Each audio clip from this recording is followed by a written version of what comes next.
గురువు గారికి నమస్కారం అండి. నమస్కారం అండి గురువు. నమస్తే మహోదయ.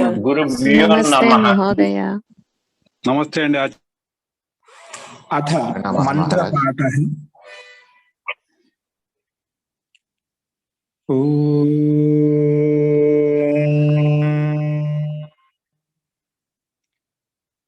సహనావతు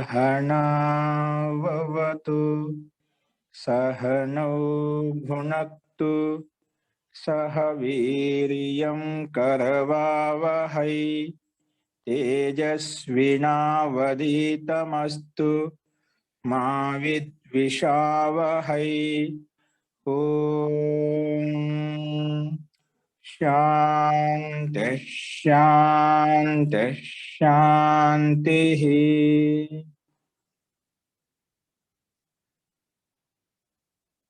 సర్వేభ్యో నమః.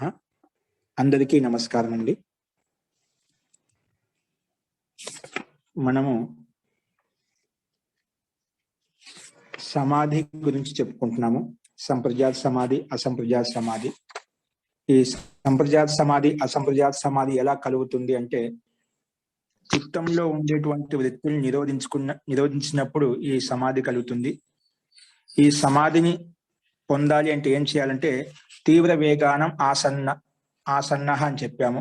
అంటే తీవ్ర వేగంతో వివేక అభ్యాసం వైరాగ్యం ద్వారా మనము ప్రయత్నం చేయడం వలన ఈ సమాధి లాభం కలుగుతుంది, సమాధి ఫలం కలుగుతుంది అని చెప్పాము. ఈ తీవ్ర వేగంతో పాటు ఇంకేమైనా ఉపాయాలు ఉన్నాయా అని ప్రశ్న కలిగినప్పుడు, ఈ తీవ్ర వేగం వివేక అభ్యాసం వైరాగ్యమే కాకుండా ఈశ్వర ప్రణిధానాద్వా, ఈశ్వర ప్రణిధానం చేత ఆ సమాధి లాభాన్ని, సమాధి ఫలాన్ని త్వరగా పొందవచ్చు. అంటే వివిధ ప్రకారాలు చెప్పుకుంటున్నాము. ఈశ్వర ప్రణిధానం ద్వారా కూడా మనము సమాధి లాభాన్ని, ఈశ్వర సాక్షాత్కారం చేసుకోవడానికి అది త్వరగా మనకు సిద్ధిస్తుంది అని చెప్పి ఈశ్వర ప్రణిధానం ఒక ఉపాయం చెప్పుకున్నాము. అలాగే ముందు ఈశ్వరుని ప్రణిధానం చేయాలంటే ఈశ్వరుని యొక్క స్వరూపం అంటే ఏమిటి అని ప్రశ్న కలిగినప్పుడు, ఈశ్వర ప్రణిధానాద్వా, ఇందులో ఈశ్వర శబ్దం వచ్చింది. ఈశ్వరుని ప్రణిధానం ఏ రకంగా చేయాలి అన్నప్పుడు, ఈశ్వరుని యొక్క స్వరూపం అంటే ఏమిటి అన్నప్పుడు, క్లేశ కర్మ విపాకాశైర్ అపరామృష్ట పురుష విశేష ఈశ్వర అని చెప్పుకున్నాము. సో క్లేశ కర్మ విపాకాలతోటి, ఆశయాలతోటి అంటే సంస్కారాలతోటి సంబంధం లేనటువంటి వారు ఎవరైతే ఉన్నారో అటువంటి విశిష్ట పురుషుడే ఈశ్వరునిగా మనం చెప్పుకున్నాము. ఎందుకంటే అత్యంత నిరతిశయం కలిగినటువంటి, సర్వజ్ఞత కలిగినటువంటి ఆ ఈశ్వరుడు కేవలం ఒకరే ఉంటారు. ఇటువంటి బంధనాలతో సంబంధం ఉండదు ఆ ఈశ్వరునికి. అదే కూడా మనం చెప్పుకున్నాము. తత్ర నిరతిశయం సర్వజ్ఞ బీజం అని చెప్పి, ఆ పరమేశ్వరంలో నిరతిశయమైనటువంటి అత్యంత ఉత్కృష్టమైనటువంటి ఐశ్వర్యం ఉంటుంది. అతనికన్నా సమానంగా కానీ అంతకంటే ఎక్కువ కానీ ఎటువంటి ఐశ్వర్యం ఉండదు. అటువంటి స్థితి ఎవరికైతే ఉందో అతనే ఈశ్వరునిగా పరిగణిస్తాము, వారే ఈశ్వరుగా మనం స్తుతిస్తాము, ప్రార్థిస్తాము. ఎందుకంటే వారిలో సర్వజ్ఞత అనేది, సంపూర్ణత అనేది, అనంతం బలం, అనంత సామర్థ్యం అన్ని కూడా ఆ పరమాత్మలోనే ఉంటాయి. అందుకే నిరతిశయం అని చెప్పాము. అతిశయంతో కూడుకొని కాకుండా నిరతిశయంగా అత్యంత అతిశయంలో ఉంటాడు. అంటే అత్యంత చివరి, అంటే దాని తర్వాత ఏమీ ఉండదని చెప్పి మనం చెప్పుకున్నాం. అందుకే సర్వజ్ఞ బీజం అని చెప్పాను. అంటే సంపూర్ణత అతనిలో ఉంది, ఇంకా పూర్ణత్వం దాంట్లో ఏది అపేక్ష అనేది లేదు. అటువంటి అతిశయంతో కూడుకున్నటువంటి ఆ పరమాత్మ అతని ఈశ్వరిగా పరిగణించాము. కాబట్టి అతని నిరతిశయమైన సర్వజ్ఞత ఉంది. కాబట్టి అటువంటి తత్వం ఎవరికైతే ఉందో అతని ఈశ్వరిగా పరిగణించాము. కాబట్టి ఆ పరమేశ్వరుడు కేవలము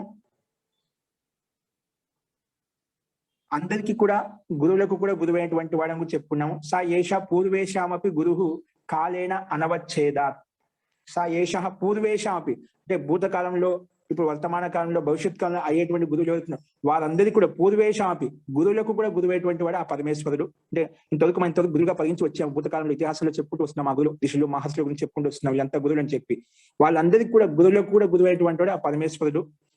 ఎందుకంటే కాలేన అనవచ్ఛేదా, ఇంతవరకు మనం ఎవరు గురువుల గురించి అయితే విన్నామో ఆ గురువులంతా కాలానికి అతీతం అయిపోయారు. కానీ ఆ పరమేశ్వరుడు ఎక్కడే కాలాతీతానికి బంధనంలోకి రాడు, మృత్యు దుఃఖానికి పొందడు. కాబట్టి మృత్యు దుఃఖం అనేది అతనికి లేదు. కాబట్టి కాలేన అనవచ్ఛేదా అని చెప్పామంట. అంటే ఆ పరమేశ్వరుడు కాలాతీతుడు కాడు. అంటే కాలబంధనంలోకి రాడు. అందుకే ఆ ఈశ్వరుడు గురువులకు కూడా గురువు అని చెప్పుకున్నాము. కాబట్టి ఆ గురువులకు కూడా గురువైనటువంటి ఆ పరమేశ్వరుని ఎలా ప్రార్థించాలి, ఎలా స్తుతించాలి, ఎలా జపం చేయాలి, వాని యొక్క పేరేంటి, అసలు ఎలా వాడిని గుర్తించాలి, ఈశ్వరుడు అని చెప్పి ఈశ్వరుని స్మరించాలి లేదా దానికి ఒక వాచకం ఉందా, ఏదైనా పేరు ఉందా అంటే దానికి సమాధానంగా ఏదో చెప్పుకోబోతున్నాము. ఆ ఈశ్వరుని పేరు ఈశ్వరుని అని చెప్పి ఆ ఈశ్వరుని ఎలా స్తుతించాలి, ఎలా ప్రార్థించాలి, ఎలా జపం చేయాలంటే దానికి సమాధానం ఇప్పుడు మనం అంటే జపానుష్ఠాన్ని ఏ రకంగా చేయాలి, ఆ ఈశ్వరుని ఎలా ఆరాధించాలి, ఈశ్వర ప్రణిధానం ఎలా చేయాలి మనం చెప్పినాం. సర్వక్రియాణం పరమ గురు అర్పణం తత్ఫల సన్యాసోవా. మనం ఏ క్రియాకలాపాలు చేసినా ఉదయం లేచినప్పటి నుంచి పడుకునే వరకు మొత్తం ఆ ఈశ్వరునికే సమర్పణ భావంతో చేయాలి. నేను చేయడం లేదు, ఈశ్వరుని ద్వారా ప్రదత్తమైన శక్తి సామర్థ్యం వల్ల జ్ఞానం ద్వారా నేను చేయగలుగుతాను. ఏం చేసినా కూడా, ఒక మంచి పని చేసినా కూడా, ఇంకా 10 మందికి దాన ధర్మాలు చేసినా కూడా ఇవన్నీ ఆ ఈశ్వరుని ద్వారా ప్రదత్తమైనటువంటి జ్ఞానము, బలము, బుద్ధి, శక్తి, ఐశ్వర్యం ద్వారానే చేస్తున్నాను. అలా ప్రతి కర్మను ఆ ఈశ్వరునికి సమర్పణ భావంతో చేసి మనం ప్రతి నిత్యం స్మరిస్తూ చేశామనుకోండి, సమర్పణ చేసి ఆ క్రియాకలాపాలు చేశామనుకోండి, అప్పుడు మనకు ఈశ్వరుని యొక్క భావన మనలో అత్యంత తీవ్రంగా కలుగుతుంది. సమాధి లాభకు అత్యంత దగ్గరగా అవుతాము. కాబట్టి ఆ ఈశ్వరుని స్తుతించాలి అంటే ఏం చేయాలంటే దానికి ఒక పద్ధతి, విధి విధానం ఇక్కడ మనం తెలుసుకోబోతున్నాం. అదే చెప్పాడు 27వ సూత్రంలో, తస్య వాచక ప్రణవః. తస్య కస్య ఈశ్వరస్య. ఈశ్వరుని ఎలా స్తుతించాలి, ఎలా సంబోధించాలి అంటే తస్య ఈశ్వరస్య వాచక. ఆ ఈశ్వరుని ఎలా వాచించాలి, ఎలా ఉచ్చరించాలంటే తస్య వాచక ప్రణవః. ఆ ఈశ్వరుని పేరు అంటే ప్రణవః. ప్రణవః అంటే ప్రకృష్టేన నూయతే, అంటే ప్రకృష్టేన నూయతే అంటే ప్రకృష్టపూర్వకంగా ఆ స్తుతిస్తాం, ప్రార్థిస్తాం ఎవరినైతే, అతన్నే ప్రణవ శబ్దంతో మనం చెప్తాం అనమాట. ప్రకర్షేణ నూయతే ఈశ్వరః ఏన స ప్రణవః. అంటే ప్రకర్షేణ అంటే ప్రకృష్టపూర్వకంగా ఎవరినైతే స్తుతిస్తామో, ప్రార్థిస్తామో వారే ఆ శబ్దమే ప్రణవ శబ్దము అని చెప్పుకున్నాం. ప్రకర్షేణ నూయతే ఈశ్వరః ఏన స ప్రణవః. ఏనకేన ప్రణవేన, ప్రణవ శబ్దం ద్వారా ఆ ఈశ్వరుని స్తుతిస్తున్నాము, ప్రార్థిస్తున్నాము. అంటే ఏ శబ్దం ద్వారా అయితే ఆ పరమేశ్వరుని స్తుతిస్తామో, ప్రార్థిస్తామో దాన్ని ప్రణవం అంటాము. అందుకే ప్రకర్షేణ నూయతే ఈశ్వరః ఏన స ప్రణవః. ఆ ప్రణవ శబ్దం ద్వారా ఆ ఈశ్వరుని స్తుతిస్తాం, ప్రార్థిస్తాము, దాన్ని ప్రణవ శబ్దంతో చెప్పుకున్నాము. అందుకే ఆ ఈశ్వరుని యొక్క పేరేంటి, ప్రణవః. ఏంటండి, ప్రణవః. ఎందుకు? ఆ ప్రణవ శబ్దం ద్వారా మనము ఆ పరమేశ్వరుని స్తుతిస్తాము, ప్రార్థిస్తాము, ఆరాధిస్తాము. అంటే ఆ పరమాత్మ యొక్క పేరేంటి, తస్య వాచక ప్రణవః అని చెప్పుకున్నామట. అందుకే ప్రణవం అంటే ఏమిటి? ప్రణవం అంటే ఓం అని అర్థం. ప్రణవః అంటే ఏమిటి? దానికే పర్యాయ శబ్దము ఓం అని అర్థం. ఇది మనకి ప్రసిద్ధము. ప్రణవ శబ్దం తెలుసు, కానీ ప్రణవ శబ్దం కన్నా ఓం అంటే ప్రతి ఒక్కరికి అందరూ, ఎందుకంటే ప్రతి నిత్యము వెళ్తూ మనం ఏ క్రియాకలాపాలు చేస్తున్నాడో ప్రతి ఒక్క మనసులో ఓం అనుకుంటూ ప్రతి ఒక్కరు సహజంగా అవలీలగా అనాయాసంగా చెప్పుకోవచ్చు. ప్రణవ శబ్దం కన్నా ఓం శబ్దాన్ని సరళంగా ఎటువంటి వ్యక్తి అయినా కూడా దాన్ని ఉచ్చరించడానికి ఆనుకూల్యంగా ఉంటుంది. అందుకే ప్రణవః అంటే ఏమిటి? ఓం అని అర్థం. అంటే తస్య వాచక ప్రణవః. ప్రణవ అంటే ఓం అని అర్థం. అంటే ఆ ఈశ్వరుని యొక్క పేరేంటి? ఓం అని. అంటే ఈశ్వరుని యొక్క ముఖ్యమైన నిజమైన పేరేంటి? ఓం. ఓం అని అర్థం చేసుకోవాలి. ఓంకారము అంటే ఓం అంటే సర్వరక్షకుడు అని అర్థం. అంటే ఆ ఈశ్వరుని యొక్క పేరే ఓం శబ్దంతో ఉచ్చరిస్తాము, దాన్ని ప్రణవః అని చెప్తాము. ఆ ఈశ్వరుని స్తుతించాలంటే ప్రణవ శబ్దంతో, ఓంకార శబ్దంతో ఉచ్చరించాలి. ఓం అనగానే ఆ పరమేశ్వరుడు గుర్తు రావాలి. కానీ పరమేశ్వరుడు ఎలా గుర్తుకొస్తాడు? ఇప్పుడు తెలుసు, ఇప్పుడు నేను లౌకిక ఉదాహరణ చెప్తూ ఉంటాను. అమ్మ అనగానే అమ్మ 2 అక్షరాలు చెప్పాం. ప్రణవ అంటే 3 అక్షరాలు చెప్పాం. ఇప్పుడు అమ్మ అనే 2 అక్షరాలు ఉచ్చరించినప్పుడు మన అమ్మ యొక్క స్వరూపం, పిండ స్వరూపం ఏదైతే మొత్తం కనిపిస్తుంది, అమ్మ ఎలా ఉంది, ఏ రకంగా ఉంది, మనకి ఏ రకంగా సహాయపడుతుంది. కానీ ఓంకారాన్ని ఉచ్చరిస్తున్న ఓం అంటే ఆ స్వరూపం మాకు తెలియదు కదా, ఎలా ఉచ్చరించాలి? ఉచ్చారణ అయితే అవుతుంది. ప్రణవః ఓం అని జపం చేస్తున్నాం, ఓంకారాన్ని జపం చేస్తున్నాం, ఉచ్చారణ అయితే అవుతుంది. కానీ దాని స్వరూపం మేము ఎప్పుడు చూడలేదు కదా, ఎలా అవుతుంది? మనం ఎలా దర్శించుకోవాలి? ఎలా మనం అమ్మ స్వరూపం, అమ్మ అని పిలవగానే, అమ్మ అని 2 అక్షరాలు పిలవగానే అమ్మ యొక్క స్వరూపం మనకి ప్రత్యక్షంగా చూసాగానే కనిపిస్తుంది. ఇక్కడ ప్రత్యక్షంగా చూడలేదు కదా ఆ పరమేశ్వరుని, ఎలా మనం స్తుతించాలి, ఎలా ప్రార్థించాలి అంటే మనకు ప్రత్యక్షంగా ఈశ్వరునిలో గుణాలు ఏవైతే ఉన్నాయో ఆ గుణాలను స్మరించుకోవాలి. ఈశ్వరుడు సర్వరక్షకుడు, కణకణంలో వ్యాపించి ఉన్నాడు. సర్వజ్ఞత అంటే సంపూర్ణ జ్ఞానం కలిగిన వాడు, సర్వైశ్వర్యం కలిగిన వాడు. వాని యొక్క గుణ కర్మ స్వభావాలు ఏవైతే ఉన్నాయో ఆ గుణాలను మనం స్మరించుకోవాలి. ఆ ఓం అనగానే ఆ ఈశ్వరంలో ఉండే గుణాలను మనలోకి స్మరణలోకి రావాలి. సర్వరక్షకుడు, అందరిని రక్షిస్తున్నాడు, కణకణంలో వ్యాపించి ఉన్నాడు, అందరికీ ప్రాణం పోసేటువంటి వాడు ఆ పరమేశ్వరుడే, అందరికి శక్తినిచ్చేది ఆ పరమేశ్వరుడే. ఆయన శుద్ధ స్వరూపుడు, దివ్య గుణములు కలిగినటువంటి వాడు. కాబట్టి అవన్నీ గుణాలు ఆ పరమేశ్వరంలో ఉన్నాయి. అవన్నీ గుణాలు నాకు కూడా రావాలి అని చెప్పి ఆ పరమేశ్వరుని ఈ రకంగా స్తుతించాలి, ప్రార్థించాలి. ఇప్పుడు మనం ఎవరి దగ్గర అయితే ఏ గుణాలు ఉంటాయో వాళ్ళ దగ్గరికి వెళ్ళి తెలుసుకుంటాం. ఇప్పుడు ఏ అధ్యాపకుల దగ్గర ఏ విషయం, ఏ సబ్జెక్ట్ అవుతుందో ఆ అధ్యాపకుల దగ్గరికి నేర్చుకుంటాం. అట్లా ఈ పరమేశ్వరుని దగ్గర అన్ని గుణాలు ఉన్నాయి. కాబట్టి ఆ పరమేశ్వరుని యొక్క గుణాలను స్మరించుకోవాలి. ఓం అనగానే ఆ పరమేశ్వరుని యొక్క గుణాలు మనకు స్మరణలోకి రావాలి. ఈ బ్రహ్మాండాన్ని చూస్తున్నాం కదా, బ్రహ్మాండాన్ని ఎలా రచిస్తున్నాడు, ఎలా దాన్ని సంచాలన చేస్తున్నాడు, జీవాత్మలు ఏ రకంగా ఉన్నాయి, కర్మఫల సిద్ధాంతం చూస్తున్నాం, అంటే ఒకరిని ఒక రకంగా చూస్తున్నాం. ఇవన్నీ ఎలా జరుగుతున్నాయి? ఇవన్నీ ఈశ్వరుని యొక్క న్యాయ వ్యవస్థ ద్వారా జరుగుతున్నాయి. ఈశ్వరుని యొక్క కర్మానుసారంగా వ్యవస్థ ద్వారా నడుస్తున్నాయి. ఇవన్నీ ఈశ్వరుని ద్వారా సాధ్యమవుతాయి, జీవాత్మ ద్వారా సాధ్యం కావు. కాబట్టి ముఖ్యంగా రక్షణాది గుణాలు ఏవైతే ఉన్నాయో, అనంత బలం, అనంత సామర్థ్యం, అనంత శక్తి, ఇవన్నీ ఆ పరమేశ్వరంలో ఉన్నాయని చెప్పి ఆ గుణాలు మనలోకి స్మరణలోకి రావాలి. ముఖ్య గుణం సర్వరక్షకుడు, అందరినీ అన్ని రకాలుగా ప్రతి క్షణము రక్షిస్తూ ఉన్నాడు. అందుకే మనం ఏ కష్టం వచ్చినా, ఏ ఇబ్బంది కలిగినా ప్రతి క్షణం మనము మనసులో ఆ పరమాత్మ తలుచుకుంటాం అండి. హే పరమాత్మని రక్షించు అంటే అన్ని రకాలు కట్టిపడేసాం పరమాత్మని. రక్షించాల్సిందే. నీకు ఎక్కడ ఏ అవసరమైతే ఆ అవసరాన్ని తీర్చాల్సాలి, అంటే ఆ రకంగా ఆ అవసరాన్ని తీర్చి నేను రక్షించాలి. ధనపరంగా కావచ్చు, శారీరక పరంగా కావచ్చు, ఇంకేదైనా సమస్య పరంగా కావచ్చు. రక్షణ అనే పదంలోనే ఉందండి. రక్షణ అంటే అన్ని రకాలుగా రక్షించాలి. హే పరమాత్మ నాకు ఐశ్వర్యం ప్రసాదించి, నాకు ఐశ్వర్యం లేదన్నాం అనుకోండి, అక్కడ ఓన్లీ ఒక ఐశ్వర్యం మాత్రమే మనము తీసుకుంటున్నాం, మిగిలిన గుణాలు తీసుకోవడం లేదు. ఐశ్వర్యం వచ్చి మన దగ్గర బుద్ధి లేదనుకోండి, ఐశ్వర్యాన్ని మనం ఉపయోగించుకోగలుగుతామా? కాబట్టి అందుకే పరమాత్మ ఏం కోరుకోవాలి? ఆయన బుద్ధిని కోరుకోవాలి, అంటే రక్షణ కోరుకోవాలి. రక్షణ అంటే అన్ని రకాలుగా బుద్ధిని ఇవ్వాల్సిందే, ఐశ్వర్యం ఇవ్వాల్సిందే, అన్ని రకాలుగా మనకి ఇచ్చేస్తాడు అన్నమాట. అంటే ఓం అంటే సర్వరక్షకుడు. ముఖ్యంగా ఒక మాటలు చెప్పాలంటే ఓం అంటే సర్వరక్షకుడు, అందరినీ సమస్త ప్రాణులన్నిటినీ రక్షించేవాడు. అందుకే ఓం అనగానే సర్వరక్షకుడు అనే గుణం మనకు గుర్తు రావాలి. అది భావనగా మన మనసులో రావాలి. అమ్మ అనగానే అమ్మ యొక్క స్వరూపం ఏదైతే గుర్తు వస్తుందో, ఇప్పుడు ఓం అనగానే ఓం యొక్క స్వరూపం ఏంటి? ఇక్కడ ఆ సర్వరక్షక గుణాలు ఏవైతే ఉన్నాయో, పరమాత్మ చాలా ఉన్నాయి, అనంత గుణాలు. అందులో సర్వరక్షకుడు, ఆ అందరికి రక్షించే గుణం అటువంటి మన మనసులోకి రావాలి. అట్లా చాలా వాటిలో ఎన్నైతే గుణాలు ఉన్నాయో ఆ గుణాలు మనసులో ఆలోచించుకోవచ్చు, విచారించవచ్చు.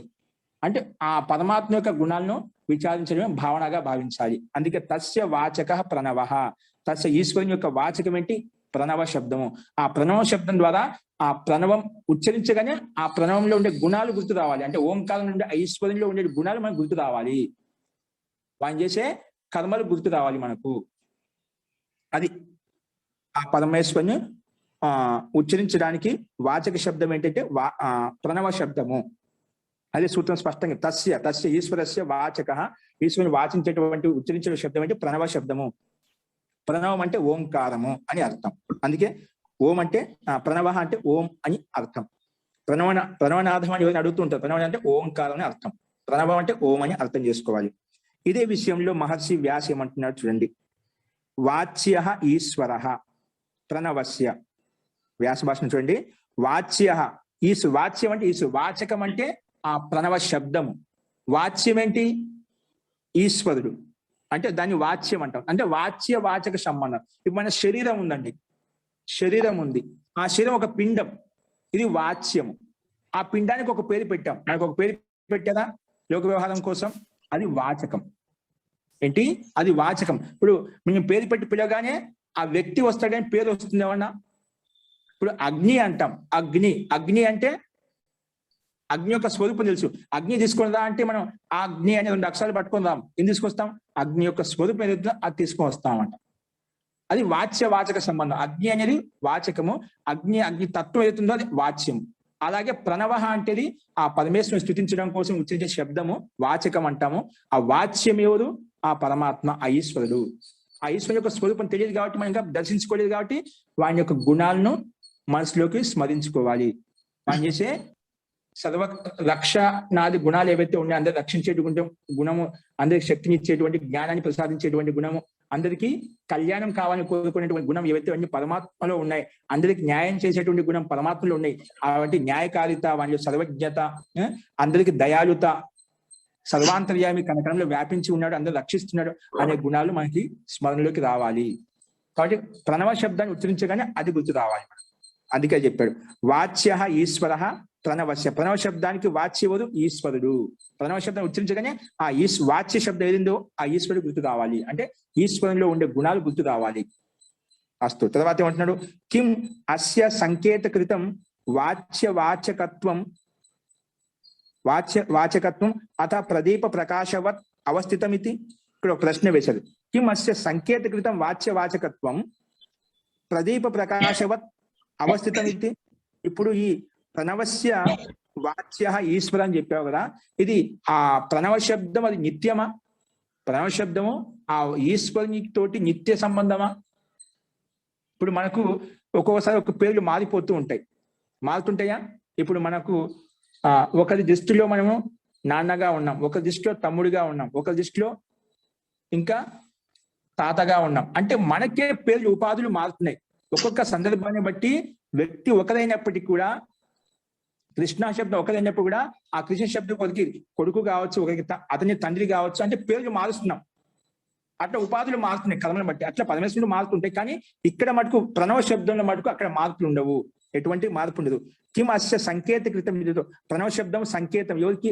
ఈశ్వరునికి సంకేతం, ఉచ్చరించడానికి కోసం ఆ సంకేతం కృతం ఏదైతే ఉందో ఆ వాచ్యవాచక సంబంధము నిత్యమా, శాశ్వతమా, ఉత ఏదైతే ప్రదీప ప్రకాశవత్ అవస్థితమా ఇది అని ఇక్కడ ప్రశ్న కలిగిందన్నమాట.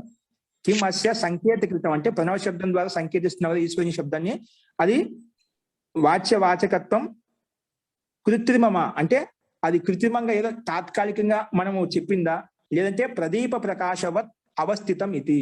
అంటే ప్రదీప ప్రకాశం అంటే ప్రదీప ప్రకాశవత్ అవస్థితం అంటే ఏంటంటే, ఇప్పుడు మనం ఒక గృహంలో ఒక ఇంట్లో కొన్ని వస్తువులు ఉన్నాయండి, కానీ అంధకారం ఉంది, చీకటి అంతా అంధకారంగా ఉంది, ఆ రూమ్ అంతా అంధకారంలో ఉంది.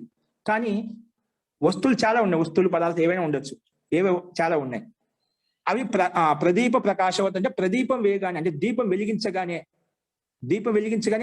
మనకు ముందు కనిపించడం లేదు. ముందుగా ఆ ప్రకోష్టంలోకి, ఆ రూమ్ లోకి వచ్చాం, ఆ అంధకారం వల్ల ఏమీ కనిపించలేదు. కానీ ఆ దీపం వేయగానే అవి మొత్తం ఒకేసారి వచ్చేసాయి, కనిపించాయి. అంటే ఇవి దీపం వేయగానే వచ్చేసాయి, అంతకంటే ముందు నుంచే ఉన్నాయా? దీపం వేయగానే వచ్చాయి, దీపం వేయగానే వచ్చాయి, అవునా? ముందు నుంచే ఉన్నాయి, ముందే ఉన్నాయి. అలాగే ఈ వాచ్యవాచక సంబంధం అనేది ప్రణవ శబ్దాన్ని, ఆ ఈశ్వరుని యొక్క వాచకం ప్రణవ శబ్దది ముందు నుంచే, వాచ్యవాచక సంబంధం ముందు నుంచే ఉంది. ఈ ప్రదీప ప్రకాశవత్ అవస్థితం స్థిరంగా ఉంది.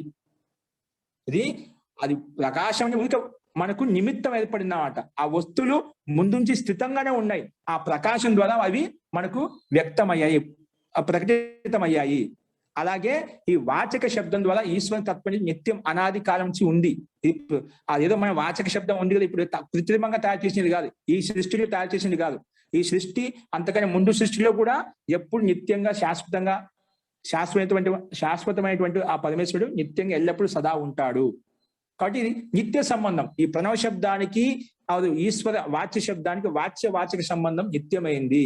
ఎలాగంటే ప్రదీప ప్రకాశవత్ అవస్థితం, స్థిరమైంది, నిశ్చలమైంది. ఇది కొత్తగా కృత్రిమంగా ఉత్పన్నం చేసింది కాదు అని చెప్పి ఇక్కడ చెప్పాడు. కిం అస్య సంకేతకృతం వాచ్యవాచకత్వం కృత్రిమం అథవా ప్రదీప ప్రకాశవత్ అవస్థితం అని అడిగినప్పుడు స్థిరమైందా లేదా కృత్రిమమైందా అంటే అస్థిరమైందా అని ప్రశ్న కలిగినప్పుడు దానికి సమాధానం చెప్తున్నాడు. స్థితో అస్య వాచ్యస్య వాచకేన సహ సంబంధ.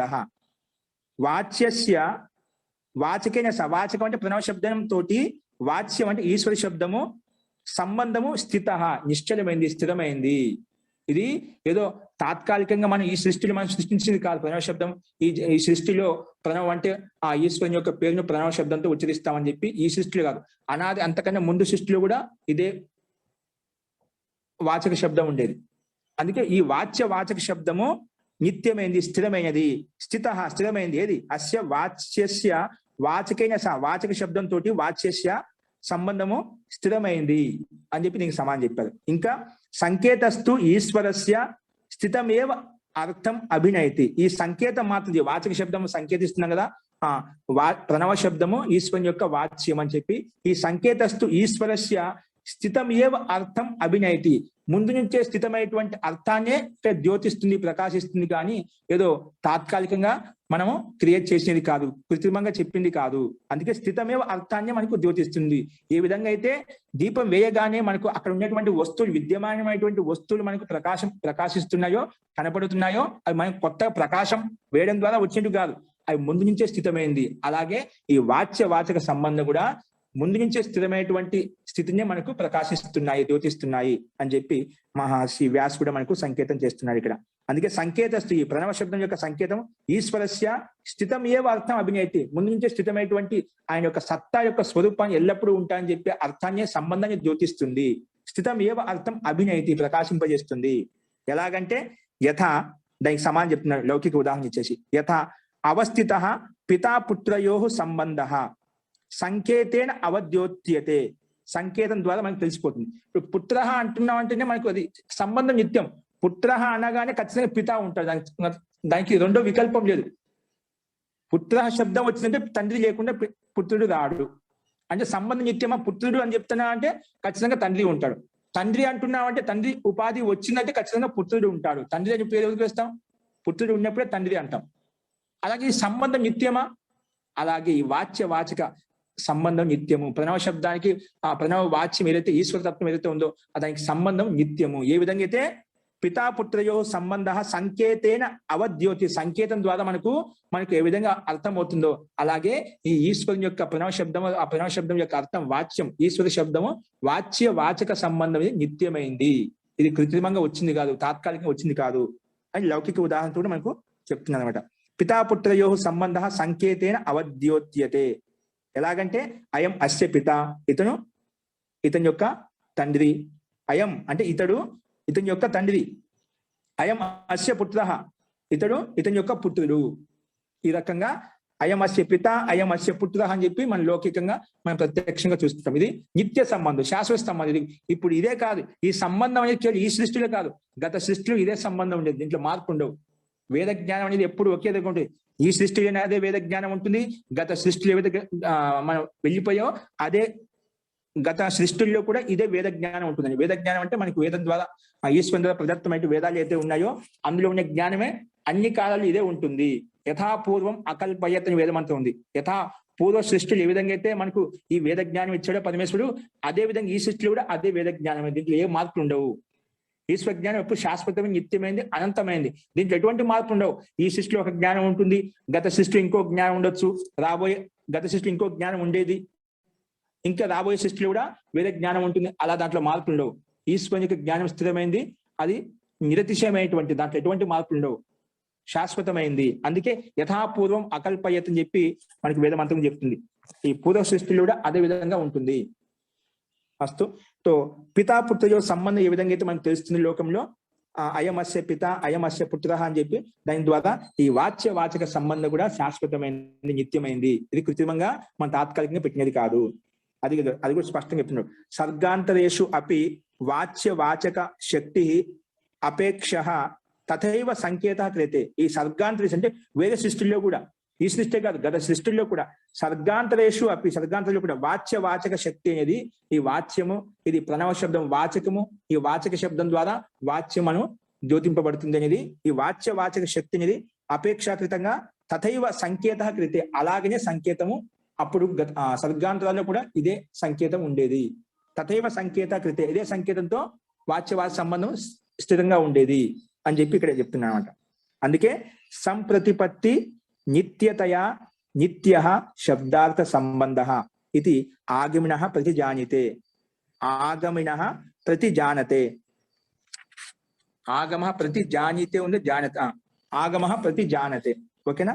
అందుకే సంప్రతి, ఇప్పుడు వర్తమానంగా సంప్రతిపత్తి నిత్యత అంటే స్థిరంగా ఈ వాచక సంబంధం ఇది ఏ రకంగా అయితే స్థిరమైందో, నిశ్చలమైందో, అలాగే మనకి లౌకిక ఉదాహరణ శబ్దార్థ సంబంధము నిత్యము. ఇప్పుడు శబ్దం ఉందంటే ఖచ్చితంగా అర్థం ఉంటుంది, శబ్దం అర్థం దాని యొక్క సంబంధం కూడా నిత్యమైంది. శబ్దార్థ సంబంధ ఈ విధంగా నిత్యం, అలాగే ఇది ఆగమిన ప్రతిజానితే.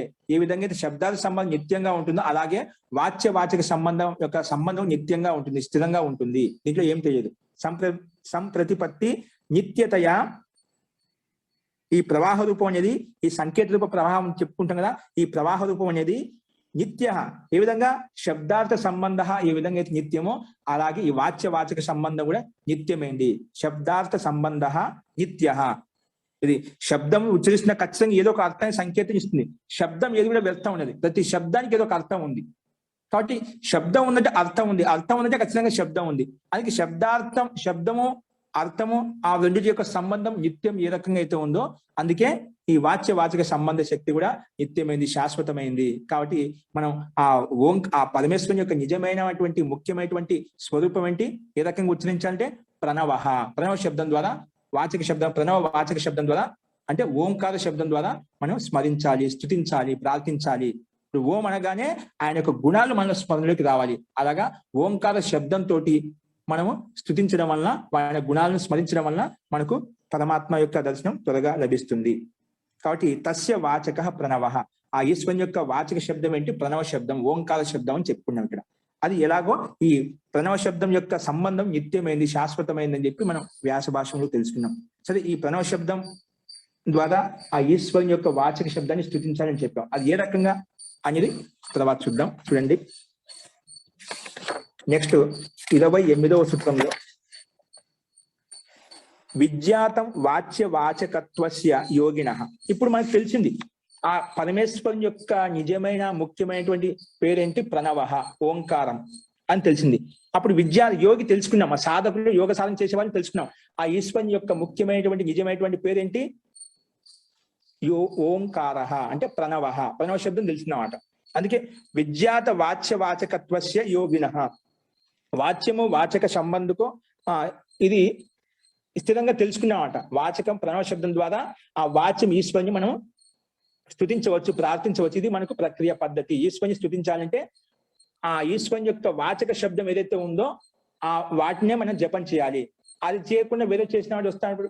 మనకి ఎవరికైతే ఏ పేరు పెట్టారో వారిని పిలిస్తే వారు వస్తారండి. మనం పేరు ఒకరికి పెట్టి ఇంకోటి పిలిస్తే వారు వస్తారా? ఇక్కడే ఉంటూ కూడా మనం పొరపాటున మిస్ అయినా కూడా ఒక పేరు పిలిచాల్సిన ఇంకో పేరు పిలిస్తే అక్కడ ఇక్కడే ఉంటూ కూడా నన్నే పిలుస్తున్నాడు పొరపాటున చెప్పి అట్లా కూడా ఆలోచించాడు. నా పేరు పిల్లలేకనే ఇక్కడే ఉంటాడుగా పలకాడు, అలాగే ఉంటాడు.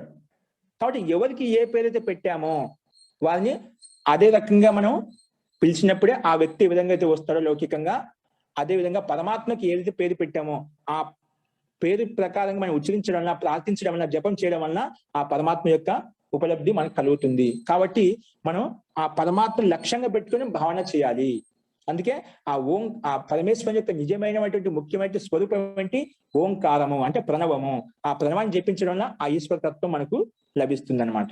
కాబట్టి ఏ పేరుతో చెప్పామో అదే పేరుతో ఉచ్చరించాలి. చాలా మంది రకరకాల రామశబ్దంతో, రాధా శబ్దంతో జపానుష్ఠానం చేస్తూ ఉంటారు. కానీ అది దాని యొక్క స్వరూపం కాదు. అది వాళ్ళు దేవతలు, గురువుల యొక్క పేరు. అప్పుడు రాధాకృష్ణ ఆ రకంగా ఉత్తమైన జీవనం జీవించాలి కాబట్టి వాళ్ళ పేరుతో మనం స్మరిస్తున్నాం. ఆ రకంగా వాళ్ళ గుణగణ ఆచరణలు ఏవైతే ఉన్నాయో వాటిని మనం స్వీకరించాలి.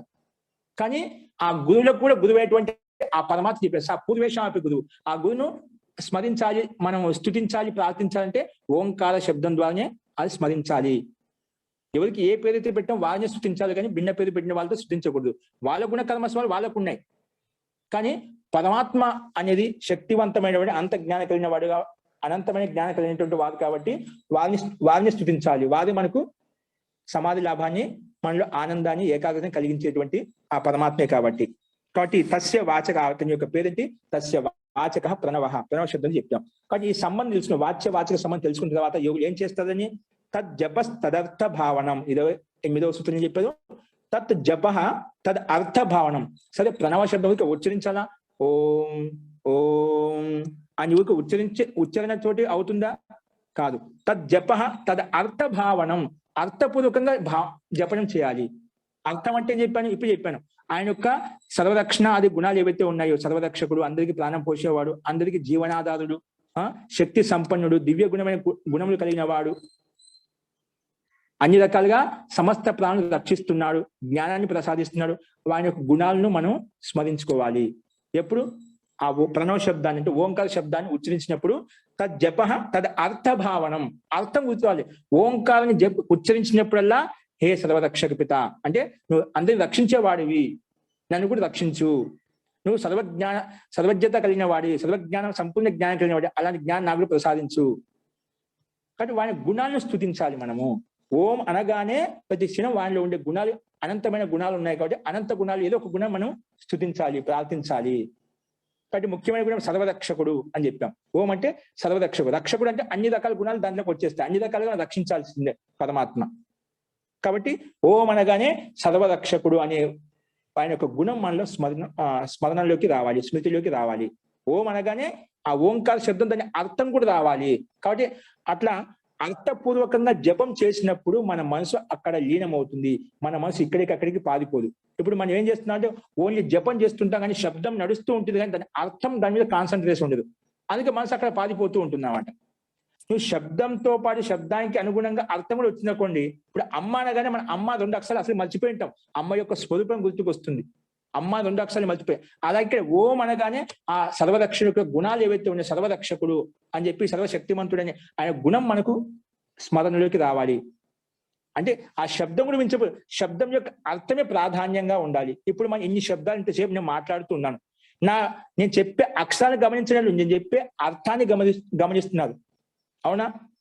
ఇప్పుడు ఏ శబ్దాలు చెప్తున్నా ఎలా ఉచ్చరిస్తున్నా ఆ అక్షరాన్ని గమనించలేదు.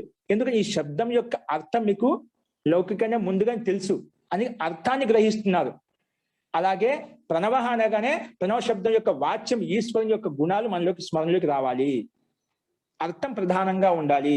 తద్ జప తద్ అర్థ భావనం, అర్థ భావన పూర్వకంగా మనం చేసినప్పుడు అది వెంటనే ఫలాన్ని సిద్ధిస్తుంది. సమాధి లాభం, సమాధి ఫలం అనేది త్వరగా సిద్ధిస్తాయి. అందుకే మనం తజ్జప ఆ ప్రణవ శబ్దం యొక్క జపం ఎలా చేయాలి? అర్థ భావనం, అర్థపూర్వకంగా చేసుకోవాలి. ఇలా చేసినప్పుడు మనకు అత్యంత త్వరగా ఏకాగ్రత కలుగుతుందండి. ఇప్పుడు జపం చేసేందుకు త్వరగా ఏకాగ్రత సిద్ధించడం కోసం అర్థపూర్వకంగా జపించాలి. ఏం చేసినా కూడా అర్థపూర్వకంగా ఉండాలి. కాబట్టి తజ్జప తద్ అర్థ భావనం, అర్థపూర్వకంగా అంటే ఆ ఓంకార శబ్దాన్ని మళ్ళీ మాటి ఉచ్చరించాలి. ఉచ్చరించినప్పుడల్లా ఆయన యొక్క సర్వరక్షకుడు అనే గుణం కూడా వెంటనే మనకు ఉచ్చారణ అయిపోయగానే దాని అర్థం కూడా రావాలి. ప్రారంభిక స్థితిలో కొంచెం కష్టంగా ఉంటుంది. ఇప్పుడు 2 ఒకేసారి అవుతుంది, ఓం అంటున్నా దాని అర్థం రక్షకుడు అని చెప్పి ఎలా వస్తుంది? కాబట్టి ప్రారంభ స్థితిలో అలా అనిపిస్తుంది. కానీ నిదానంగా అప్పుడు ఓం అని చెప్పిన తర్వాత సర్వరక్షకుడు, సర్వశక్తివంతుడు, సర్వవ్యాపకుడు, కణకణంలో వ్యాపించిన వాని గుణాలు కొన్ని స్థితి ఆలోచించండి, విచారించండి. తర్వాత మళ్ళీ ఓంకారం చెప్పించండి, మళ్ళీ ఆయన యొక్క గుణాలను ఆలోచించండి. అలాగే నిదానంగా స్టార్టింగ్ లో మనం ఆయన ఓంకార శబ్దాన్ని ఉచ్చరించడము, ఆయన యొక్క గుణాన్ని స్మరించడం, మళ్ళీ ఉచ్చరించడము, ఆయన యొక్క గుణాలను స్మరించడం.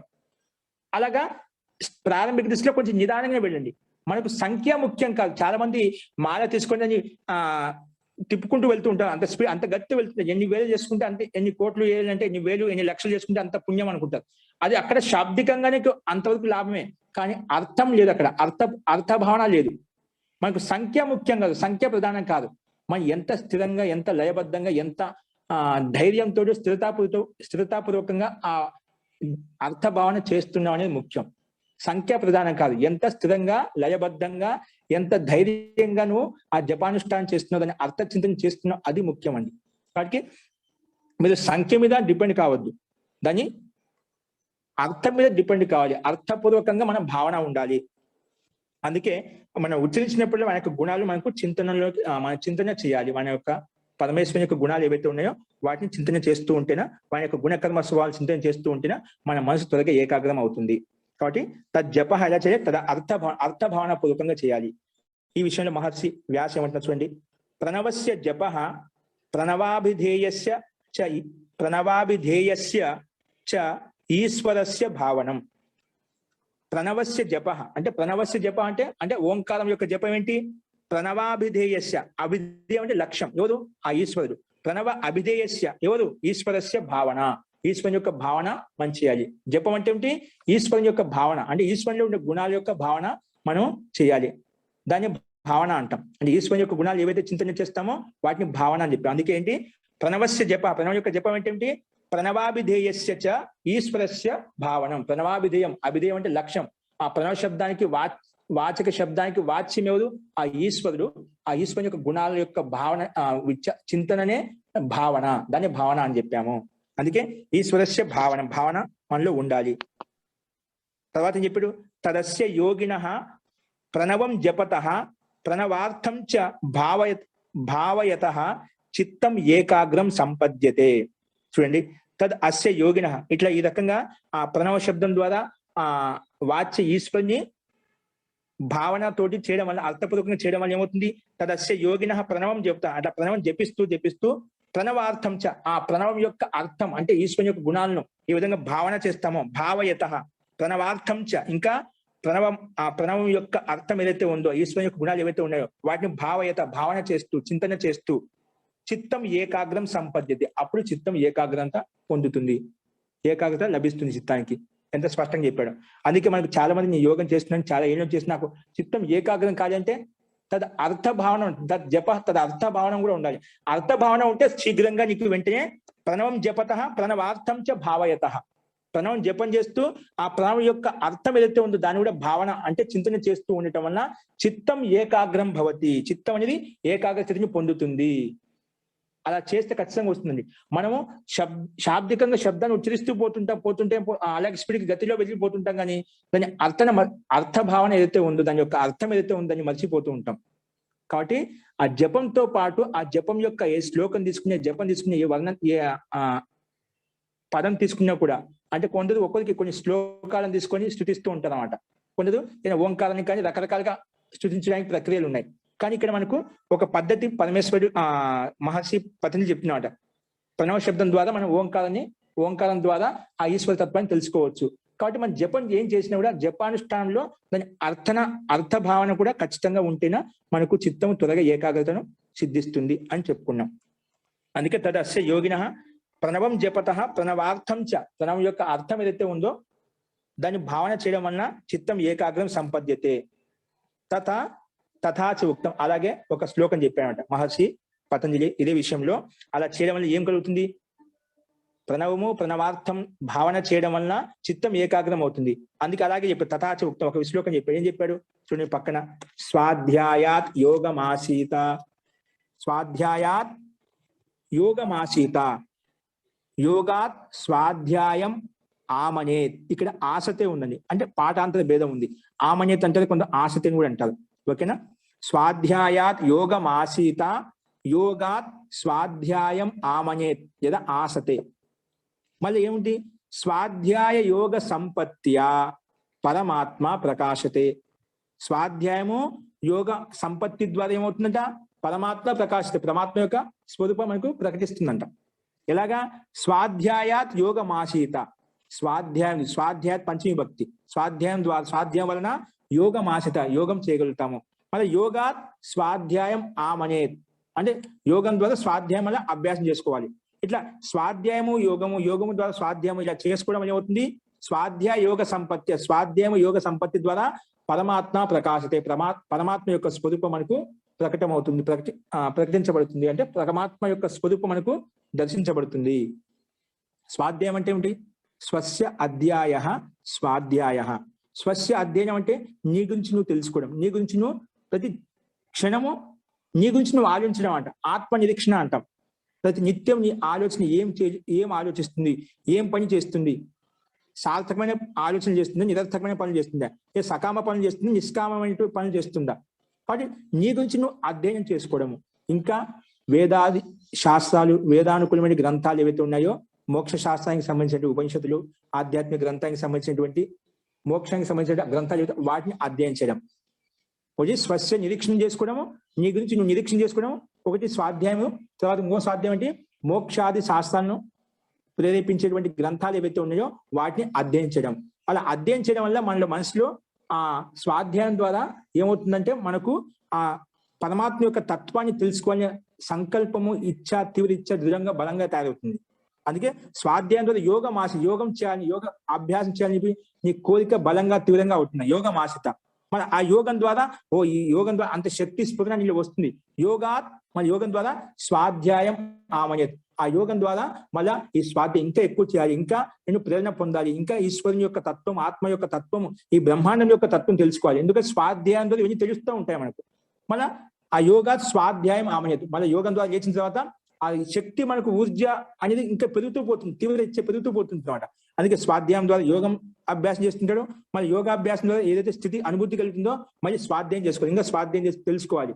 అలాగే ఈ స్వాధ్యాయము యోగము ద్వారా స్వాధ్యాయం చేయడం వల్ల ఏమవుతుంది, స్వాధ్యాయ యోగ సంపత్య పరమాత్మ ప్రకాశతే. అలాంటి తీవ్ర ఇచ్చ ప్రబలంగా కావడం వల్ల నీ ప్రయత్నం కూడా తీవ్రంగా చేయడం వల్ల స్వాధ్యాయము యోగం ద్వారా స్వాధ్యాయం చేయడం వల్ల పరమాత్మ ప్రకాశతే.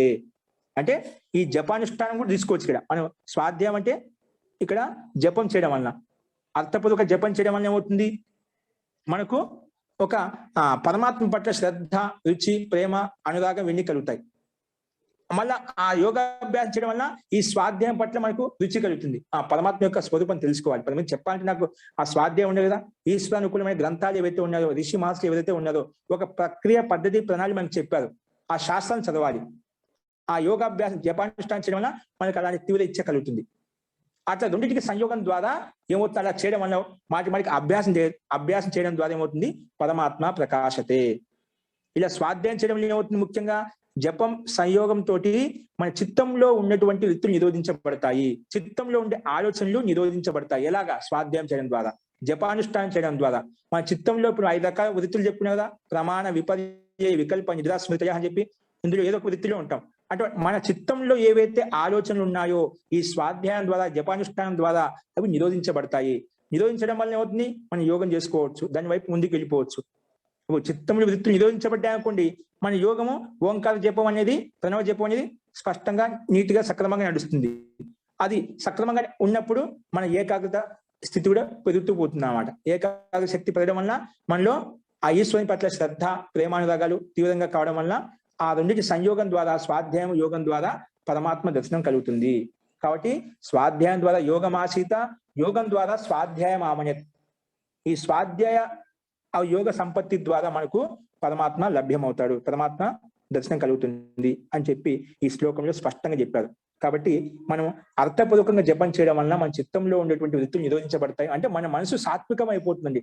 అన్ని మంచి చేయాలి, మంచి పనులు చేయాలి, మంచి గ్రంథాలు చదవాలి, ఇంకా నిరంతరంగా ఆ ఈశ్వరుని పట్ల శ్రద్ధ, భక్తిని అత్యంత తీవ్రమవుతుంది, భక్తి విశేషత వచ్చేస్తుంది అన్నమాట. అందుకే ప్రతి నిత్యము ఆ మనసులో మదించడం వల్ల, కేవలం మదించిన మాత్రాన మనకు చాలా దోషాలు దూరం అవుతాయి. ఆ పరమాత్మ యొక్క స్వరూపాన్ని, పరమాత్మ యొక్క చింతను కేవలం మనసులో అనుకుంటూ ఉండండి, నీళ్ళు ఎటువంటి దోషాలు నీ దగ్గరికి రావు, ఉన్నవి నశించిపోతాయి, ఇంకా కొత్తవి ఏవైతే ఉన్నాయో అవి కూడా రావు. కేవలం పరమాత్మ యొక్క స్మరణ మాత్రేనా, అవిధ్యాన మాత్రేనా అని చెప్పి ముందు చెప్పుకున్నా కదా, అట్లా కేవలం స్మరణ కూడా మనసులో ఉందనుకోండి, పరమాత్మ కణకణంలో వ్యాపించి ఉన్నాడు, సర్వరక్షకుడు, అందరూ రక్షిస్తున్నాడు. నేను చేసే ప్రతి క్రియాకలాపం మొత్తం వింటున్నాడు, ఎక్కడో కాదు ఇక్కడే ఉన్నాడు, నా దగ్గరనే ఉన్నాడు, నా హృదయ మందిరంలో ఉన్నాడు. ఎక్కడో గుడిలో గోపురాల్లో ఉండేయండి పరమాత్మ, కణకణంలో వ్యాపించి ఉన్నాడంటే నా హృదయ మందిరంలో కూడా పరమాత్మ ఉన్నాడు. కానీ పరమాత్మ నేను చేసే క్రియాకలాపం ప్రతిదీ, ప్రతి చింతన, ప్రతి ఆలోచన అన్ని గమనిస్తూ ఉన్నాడు. ఇప్పుడు నా లోపలనే ఉన్నప్పుడు అనే భావన మీకు కలిగినప్పుడు ఎప్పుడు ఏ వ్యక్తి కూడా, ఏ మనిషి కూడా అక్కడ దోషానికి తావు ఉండదు, ఎటువంటి దోషాలు ఆలోచించడు, దోషాలు చేయడు కూడా. ఎందుకు, మనం పరమాత్మని ఆ గుడిలో గోపురంలో కూర్చోబెట్టి వచ్చాం కాబట్టి మనం తప్పులు చేస్తున్నాం, అన్యాయం చేస్తున్నాం, అధర్మం చేస్తున్నాం. నిజంగా పరమాత్మ నా మనసులో ఉన్న, నా హృదయ మందిరంలో ఉన్న భావన కలిగినప్పుడు ఒక్కరు ఒక అబద్ధం ఆడదు, అన్యాయం చేయదు, అధర్మం చేయదు, ఎల్లప్పుడూ సత్యమే, న్యాయమే, ధర్మ మార్గంలో వెళ్తూ అందరి పట్ల ప్రేమానురాగాలతో ఉండి ఆ వ్యవహారం ఆ రకంగా కొనసాగిస్తూ పోతామంట. ఆ రకంగా కొనసాగించినప్పుడు నీకు ఆ ఈశ్వరు పట్ల, ఆ సమాధి పట్ల నీకు శ్రద్ధ అనేది కలుగుతుందన్నమాట. కాబట్టి మనము ఎల్లప్పుడూ ఆ ఈశ్వరుని మన హృదయంలో ఉన్నాడు, కణకణంలో వ్యాపించి, సర్వవ్యాపకుడు అంటున్నాం పరమాత్మ. సర్వవ్యాపకుడు అంటే కణకణంలో వ్యాపించి ఉన్నాడు, కణకణంలో వ్యాపించి నా హృదయ మందిరంలో కూడా ఉన్నాడు. కాబట్టి దేవాలయంలో కాదు, నా హృదయ మందిరంలో, దేవాలయంలో ఉన్నాడు, నా హృదయ మందిరంలో కూడా ఉన్నాడు, ఇక్కడే ఉన్నాడు, నా హృదయ ప్రదేశంలో ఉన్నాడు. కాబట్టి ఇక్కడే చూస్తున్నాడు, నేను చేసే ప్రతి ఆలోచన గమనిస్తూ ఉన్నాడు, విచారిస్తున్నాడు.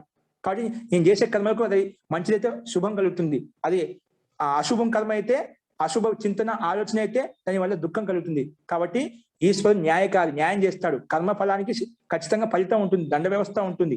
అలాంటి భావన నీలో కలిగినప్పుడు, ఈశ్వరుడు నేను చూస్తున్నాడు, పరీక్షిస్తున్నాడు అనే భావన కలిగినప్పుడు, ఈశ్వరుని యొక్క ఆలోచన కేవలం స్మరిస్తే నీకు ఎటువంటి తప్పులు, దోషాలు ఉండవు, చేయవు కూడా, ఆలోచించవు. ఇంకా జరిగిపోయినటువంటి ఏవైతే ఉన్నా కూడా అవి కూడా క్షీణించిపోతాయి.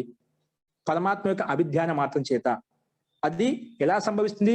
స్వాధ్యాయం ద్వారా, యోగం ద్వారానే సంభవిస్తుంది. అలాంటి చింతన, అలాంటి ఆలోచన, నిరంతరం పరమాత్మని స్మరించుకోవాలనే ఆలోచన కలుగుతుందన్నమాట. అది మనం స్వాధ్యాయం అర్థపూర్వకంగా జపము చేయకపోతే మనకి ఇలాంటి ఆలోచనలు, భావన మనలో కలగదు. కాబట్టి ఈ జపానుష్ఠానం అనేది మనకి నిత్యం చేస్తూ ఉండాలి. చేయడం వల్ల చేయంగా అభ్యాసం చేయడం ద్వారా అలాంటి స్థితి మనకు కలుగుతుంది. పరమాత్మ నిరంతరంగా మనం మదిలో నిలిచిపోవాలి. అంతే, లేచినా కూర్చున్నా ఏ పని చేసినా కూడా ఆ పరమాత్మే కనిపించాలి. అలా కనిపించినప్పుడు ఎటువంటి దోషాలకు తావుండదు. ఇప్పుడు ఇవన్నీ మర్చిపోతున్నాం. దేవుడు పూజ చేసినప్పుడు మాత్రమే, గుడికి వెళ్ళినప్పుడు మాత్రమే ఆ పరమాత్మ యొక్క భావన ఉంటుంది. అక్కడి నుంచి గుడి మెట్లు దిగగానే సాంసారిక వృత్తి అంతా మన వైపు వచ్చేసి ఉంటుంది మళ్ళీ.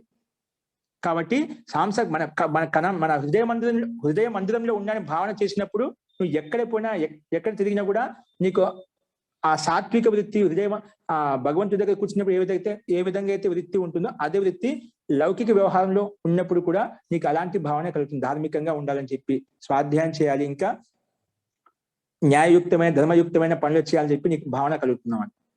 కాబట్టి పరమాత్మను నిరంతరంగా జపానుష్ఠానం ద్వారా మనము ఆయన యొక్క స్థితిని మనము ఎల్లప్పుడూ మదిలో ఉంచుకోవాలంటే ఆయన యొక్క అర్థపూర్వకంగా జపానుష్ఠానం చేస్తూ ఉండాలి. అది చేయడం వల్ల మనకు ఆ పరమాత్మ పట్ల శ్రద్ధ కలుగుతుందని చెప్పుకున్నాము. తర్వాత ఈ జపానుష్ఠానం చేయడం వల్ల ఏమవుతుంది ఇంకా అంటే కించ అస్య భవతి. ఇస్య జపానుష్ఠానం చేయడం, అర్థపూర్వక జపానుష్ఠానం చేయడం ఏం లాభం కలుగుతుందంటే దాన్ని 29వ సూత్రం చెప్పారు చూడండి. తతః ప్రత్యక్ చేతనాదిగమో అపి అంతరాయ అభావశ్చ.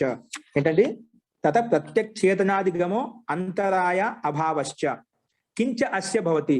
ఈ యోగికో అంటే ఈ యోగ సాధకుడికి ఈ జప అర్థపూర్వకంగా జపం చేయడం వల్ల ఏం లాభం కలుగుతుంది?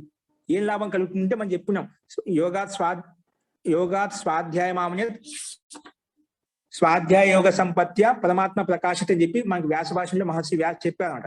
ఇక్కడ మహర్షి పతంజలి కూడా చెప్తున్నాడు. ఏం చెప్తున్నాడు? తతః అంటే యోగాభ్యాసం ద్వారా అర్థపూర్వకంగా తదర్థ భావన అని చెప్పాం కదా, అలా అర్థభావన పూర్వకంగా జపానుష్ఠానం చేయడం వల్ల ఏం కలుగుతుందంటే తతః దాని వలన కించస్య భవతి, దాని వల్ల ఏం కలుగుతుంది? తతః దాని వలన ప్రత్యక్ చేతనాదిగమ. ప్రత్యక్ చేతనాదిగమ అంటే జీవాత్మ యొక్క సాక్షాత్కారం, పరమాత్మ యొక్క సాక్షాత్కారం. ప్రత్యక్ చేతన అంటే చైతన్యతత్వం జీవాత్మకు ఉంది, పరమాత్మకు ఉంది. అందుకే ప్రత్యక్ చేతనాదిగమ అంటే జీవాత్మ యొక్క సాక్షాత్కారం, పరమాత్మ యొక్క సాక్షాత్కారం కలుగుతుంది, దర్శనం కలుగుతుంది. అందుకే తతః ప్రత్యక్ చేతనాదిగమో అపితో జీవాత్మ కూడా తీసుకున్నామట. చేతనాదిగమో అపి అంతరాయ అభావశ్చ. ఇంకేం కలుగుతాయి? నీలో ఉండే అంతరాయాలు అంటే విఘ్నాలు, దోషాలు అంటే వ్యాధులు, ముఖ్యంగా వ్యాధులు కూడా తొలగించబడతాయి. ఏం కలుగుతాయంట? పరమాత్మ యొక్క దర్శనం అవుతుంది, జీవాత్మ యొక్క దర్శనం అవుతుంది. అంతరాయ అభావశ్చ. అంతరాయం అంటే ఏంటి? విఘ్నాలు, బాధలు, దుఃఖాలు, వ్యాధులు, రోగాలు ఇవన్నీ నశిస్తాయి. దాన్ని అంతరాయ శబ్దం చెప్తామట. ఏం లాభం కలుగుతుంది? ఈ జపానుష్ఠానం చేయడం వల్ల నీకు ఇంత ముందుకు చెప్పుకున్నాం మనం, ఈ రోగాలు నశిస్తాయని చెప్పి. ఎలా నశిస్తాయి? ఈ జపానుష్ఠానం ద్వారా. అది తర్వాత కూడా స్పష్టం అవుతుంది. అంతరాయ అభావశ్చ మనకు మహర్షి పతంజలి యొక్క సూత్రం స్పష్టంగా చెప్తాం. అంతరాయ అభావశ్చ. అంతరాయ అంటే ఈ విఘ్నాలు, ఆ విఘ్నాలు ఏవో మనకు తర్వాత రాబోతున్నాయి. ఆ విఘ్నాలు మొత్తం నశిస్తాయి, శరీరంలో ఉండే రోగాలు మొత్తం నశిస్తాయి. ఎలాగా? తదర్థభావనం. అర్థభావన పూర్వకంగా జపం చేయడం వలన మనలో ఉండే విఘ్నాలు, రోగాలు ఏవైతే ఉన్నాయో అవి నశిస్తాయి. ఇంకా ప్రత్యక్ చేతనాదిగమ అంటే ఆ జీవాత్మ పరమాత్మ యొక్క దర్శనం కూడా లభిస్తుంది అని చెప్పి స్పష్టంగా మనకు మహర్షి పతంజలి చెప్పాడు. ఈ విషయంలో మహర్షి వ్యాసం ఏమంటున్నారు చూడండి. ఏ తావద్ అంతరాయా వ్యాధి ప్రభృతయో తే తావద్ ఈశ్వర ప్రణిధానాత్ నా భవంతి. ఈశ్వర ప్రణిధానాత్ నా భవంతి. ఇవన్నీ ఏ తావద్ అంతరాయా వ్యాధి ప్రభృతయ అంటే ఇవి తర్వాత రాబోతున్నాయి. పక్క సూత్రంలో 30వ సూత్రం ఇప్పుడు వస్తున్నాయన్నమాట. ఏ తావద్ అంతరా, ఈ వ్యాధి, స్థానము, సంశయము, ప్రమాదం ఇవన్నీ తర్వాత పక్క సూత్రం రాబోతుంది. ఇవన్నీ వ్యాధులు కొన్ని పరిగణించాలన్నమాట. ఈ ఏ తావద్ అంతరాయ ఏవైతే వ్యాధులు ఉన్నాయో అంటే వ్యాధి ప్రభుత్వం అంటే వ్యాధి నుంచి మొదలుకొని ఇవి అన్ని కూడా తావద్ ఈశ్వర ప్రణిధానాత్ నా భవంతి. ఈశ్వర ప్రణిధానం ద్వారా ఇవన్నీ నా భవంతి. ఈశ్వరుని ప్రణిధానం చేయడం వల్ల అంటే ఈశ్వరుని జపానుష్ఠానం చేయడం వల్ల నా భవంతి అంటే ఈ వ్యాధులు ఉండవు, ఈ అంతరాయాలు, విఘ్నాలు ఉండవు, ఈ రోగాలు నశించిపోతాయి అని చెప్పాడు. ఏవి ఏ తావద్ అంతరాయ అంటే చెప్పుకోబోయే వ్యాధులు ఏవైతే ఉన్నాయి వ్యాధి ప్రభుత్వ తే అవి తావద్ ఈశ్వర ప్రణిధానాత్ నా భవన్ ఈశ్వర ప్రణిధానం చేయడం వలన జపానుష్ఠానం జపస్తదర్థ భావన పూర్వకంగా జపం చేయడం వలన ఇవి ఉండవంట. ఇంకేమవుతుంది స్వరూప దర్శనం అపి అస్య భవతి, ఇంకా స్వరూప దర్శనం అంటే జీవాత్మ యొక్క స్వరూపం యొక్క దర్శనం అవుతుంది, ఇంకా పరమాత్మ యొక్క స్వరూపం యొక్క దర్శనం అవుతుంది అని మన సూత్రంలో మహర్షి పతంజలి చెప్పాడు పైన. అదే విషయాన్ని మహర్షి వ్యాసుకు చెప్తున్నాడు. ఏమవుతుంటే స్వరూప దర్శనం అపి అస్య భవతి, ఈ యోగ సాధకుడికి అతని యొక్క స్వరూప దర్శనం జీవాత్మ యొక్క స్వరూపం యొక్క దర్శనం కూడా కలుగుతుంది, ఇంకా పరమాత్మ యొక్క స్వరూప దర్శనం కూడా కలుగుతుంది. ఎలాగంటే యథా ఈశ్వర పురుష, ఇది ఏ విధంగా అంటే యథైవ ఈశ్వర పురుష, ఈశ్వరుడు పురుషుడు శుద్ధమైన వాడు, ఇంకా ప్రసన్నత కలిగిన వాడు, అనంత జ్ఞానం కలిగిన వాడు, కేవలిన అంటే ఇంకేంటి ఆ పరమాత్మ ఎప్పుడు నిత్య ముక్త స్వభావం అన్నమాట. ఈ జీవాత్మ ఏంటి నిత్య ముక్త స్వభావం కలిగిందన్నమాట, స్థిరమైంది. ఇంకా అనుపసర్గ, ఎటువంటి దాంట్లో ఉపసర్గాల్లో ఆ జీవాత్మలో పరమాత్మ ఎటువంటి ఉపసర్గాల్లో తథా అయమపి బుద్ధే ప్రతి సంవేది యహ పురుష ఇది ఏవం అధిగచ్చతి. ఏ విధంగా అయితే పరమాత్మ శుద్ధ స్వరూపుడో ప్రసన్నంగా ఉంటాడో ఆనంద స్వరూపుడో కేవలి ఎప్పుడు కేవల జ్ఞానంలో ఆనంద స్వరూపుడు లీనమై ఉంటాడో కేవల అంటే ఇంకా అనుపసర్గ ఎటువంటి ఉపసర్గాలు అతను లేవో తథా అయమపి అలాగే అయమపి బుద్ధే ప్రతి సంవేది ఈ బుద్ధిని అనుభూతిని పొందేటువంటి జీవాత్మ ఏదైతే ఉందో బుద్ధేహి ప్రతి సంవేది బుద్ధిని అంటే చిత్తాన్ని ప్రతి సంవేది అంటే ప్రతి క్షణం చిత్తాన్ని చూస్తూ ఉంటుంది జీవాత్మ. ఆ చిత్తం యొక్క క్రియాకలాపాలను ఇది అనుభూతిని పొందుతూ ఉంటుంది అనమాట. అందుకే బుద్ధే ప్రతి సంవేది యహ పురుష, ఎవరైతే యోగ సాధకుడు ఉన్నారో ఇది ఏవం అధిగచ్చతి. బుద్ధిని ప్రతి సంవేది అంటే అనుభూతిని పొందేటువంటి ఈ జీవాత్మ కూడా అలాంటి స్థితిని పొందుతుంది. అంటే పరమాత్మ ఏ విధంగా అయితే శుద్ధమైనటువంటి వాడు ఆనంద స్వరూపుడు నిత్య ముక్త స్వభావుడు అలాంటి స్థితి జీవాత్మ కూడా ఈ అర్థపూర్వక జపానుష్ఠానం చేయడం వల్ల అలాంటి స్వరూపం యొక్క దర్శనం ఈ జీవాత్మ కూడా ఈ యోగ సాధకుడు కలుగుతుంది అని చెప్పి ఆ స్థితి మనకు వస్తుంది, ఇంకా రోగాలు నయమవుతాయని చెప్పి అదే విషయాన్ని మహర్షి వ్యాస్ కూడా ఇక్కడ చెప్పాడు. ఈ రకంగా మనం తదర్థ భావన పూర్వకంగా జపానుష్ఠానం చేయడం వల్ల ఏమవుతుంది మనలో వ్యాధులు నశిస్తాయి. ఆ వ్యాధులు మనం రేపు చెప్పుకుంటున్నాము, వ్యాధులు నశిస్తాయి, ఇంకా స్వరూప దర్శనం కూడా మనకు అవుతుంది అని మనకు ఈ వ్యాస భాష కూడా చెప్తుంది. కాబట్టి ఈశ్వరుడు ఏ విధంగా అయితే శుద్ధమైన వాడు ప్రసన్నంగా ఆనంద స్వరూపుడు కేవల స్వరూపుడు అలాగే అయం అపి అంటే ఈ జీవాత్మ కూడా బుద్ధే ప్రతి సంవేది బుద్ధిని చూస్తున్నటువంటి చిత్తాన్ని చూస్తున్నటువంటి ప్రతి సంవేది అంటే అనుభూతిని పొందేటువంటి జీవాత్మ కూడా ఏ పురుష ఇది ఏవం అధిగచ్చతి అలాగే అనుభూతిని పొందుతుంది, అలాగే దర్శనం చేసుకుంటుంది అని చెప్పి మహర్షి వ్యాస్ కూడా 29వ సూత్రంలో ఈ రకంగా మనకు తెలియజేశాడు. కాబట్టి మనము ఈ జపానుష్ఠానం అనేది అర్థపూర్వకంగా మనము ప్రయత్నం చేయాలి అని చెప్పి మనకు ఈ సూత్రాల ద్వారా మనకు స్పష్టమైంది. కాబట్టి మనకు ఇంకా ఈ వేద మంత్రాలు కూడా చాలా రకరకాలు చెప్పాయండి ఈ జపానుష్ఠానం ఎలా చేయాలని చెప్పి. ఒక యజుర్వేదంలో ఒక మంత్రం ఉంది, ఓం క్రతోస్మర అని విని ఉంటాం. ఓం క్రతోస్మర అంటే ఏ జీవాత్మ అంటే నువ్వు కర్మలు చేసిన ఒక జీవాత్మ ఓం క్రతోస్మర ఓంను అంటే స్మరించు నువ్వు. ఓం క్రతోస్మర నా నిజమైనటువంటి ముఖ్యమైనటువంటి నా పేరు ఏంటంటే ఓంకారము, నీ ఓంకారాన్ని స్తుతించి ఓం క్రతోస్మర స్మరించు ఏ జీవాత్మ నువ్వు ఓంకారాన్ని స్మరించు అని చెప్పి యజుర్వేదంలో మంత్రం చెప్తుంది మనకు. ఇంకోటి ఏంటి మనకు ముండకోపనిషత్తులో ఒక వేద మంత్రం ఉంది, ఇది కూడా యజుర్వేదం యొక్క అంశమే.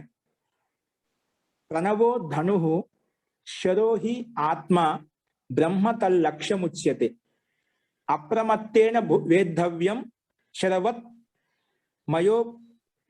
తన్మయో భవేత్ శరవత్ తన్మయో భవేత్.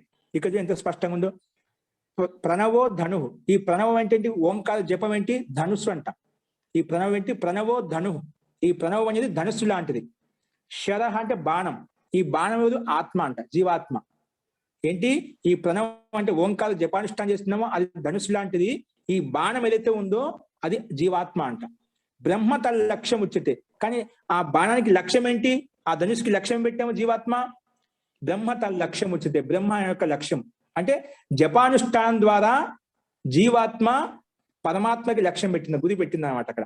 అందుకే ప్రణవ ధను శరహ ఆత్మ బ్రహ్మ తన లక్ష్యం ఉచ్యతే అప్రమత్తేన వేద్ధవ్యం. అందుకే గురి తప్పకుండా వేధించు అంటే ఏకాగ్రత పూర్వకంగా ఆ పరమాత్మ యొక్క దర్శనం చేసుకో. ప్రమాదపూర్వకంగా అప్రమత్తైన వేద్ధవ్యం, వేధించాలి అంటే గురి పెట్టాలి.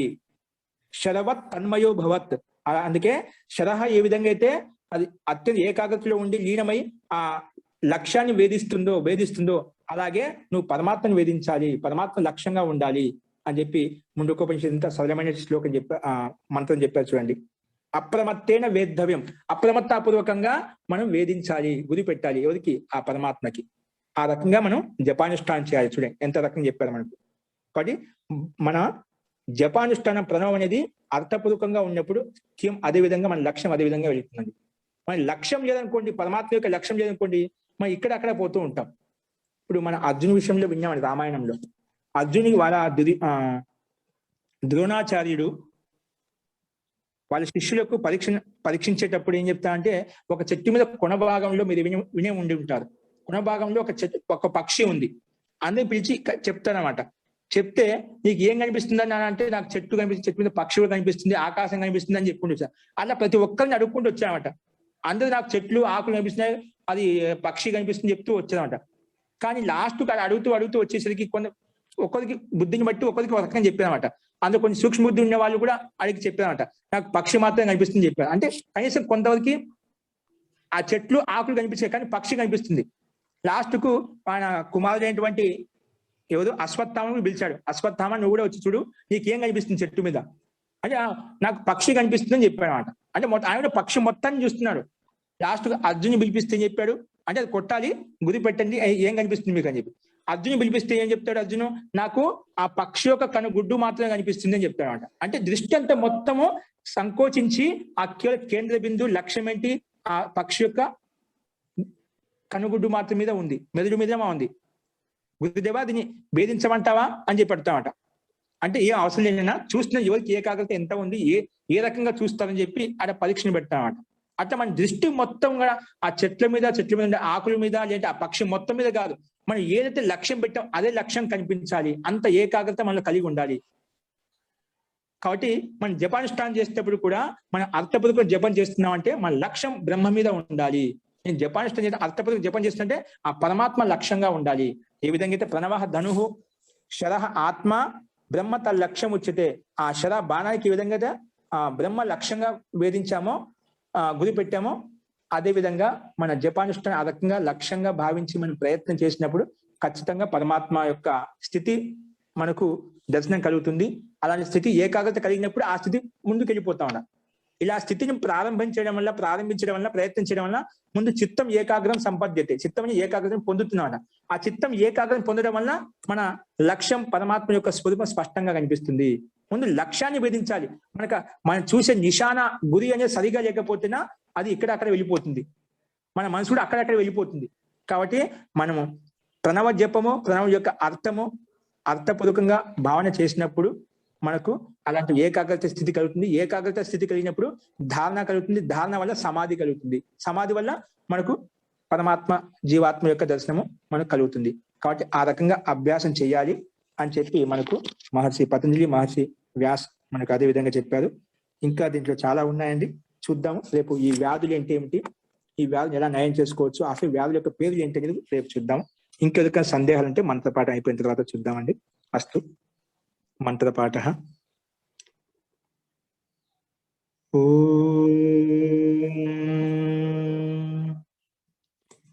సర్వే భవంతు సుఖినః, సర్వే సంతు నిరామయాః, సర్వే భద్రాణి పశ్యంతు, మా కశ్చిద్ దుఃఖభాగ్ భవేత్.